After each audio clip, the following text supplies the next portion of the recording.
twisting the emotions of women, distorting our men. Join the hunt for the hiding place of terror. Find the breeding place of these globs of destruction.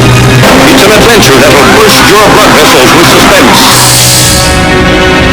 Horror movies have thrived on our nightmares about being eaten alive. But there's one animal that's never made it onto the big screen.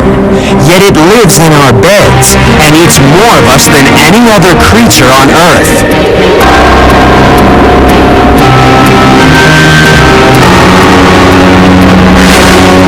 Say hello to the dust mite.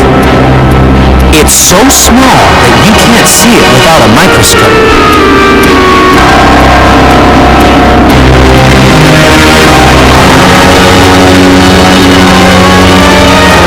It's lucky the mites are so tiny, since we spend a third of our lives in bed.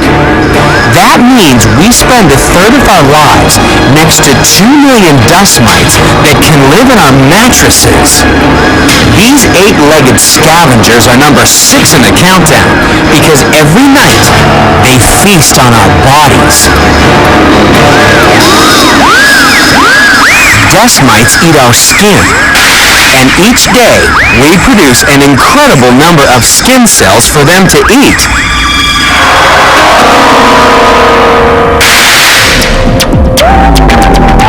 In the next 5 seconds, you will lose more than 4,000 skin cells. It's perfectly natural. It's part of your body's defense system for you to shed more than 1 million dead skin cells every hour. But it means that in just one day, the amount of skin shed by the world's human population would fill a 4-story house. 80% of the dust you see floating in a sunbeam is actually flakes of dead skin. And this is food for the dust mites that live in your bed. Just like any animal, what goes in must come out. And what comes out of a dust mite is a pellet of digested skin. Each day, about 20 of these tiny pellets join the piles of dust mite carcasses and cast off skins that accumulate in your bed. So tonight, when you go to bed, take another look at your pillow. If it's more than a couple of years old, about 10% of its weight will be from dust mites and their droppings.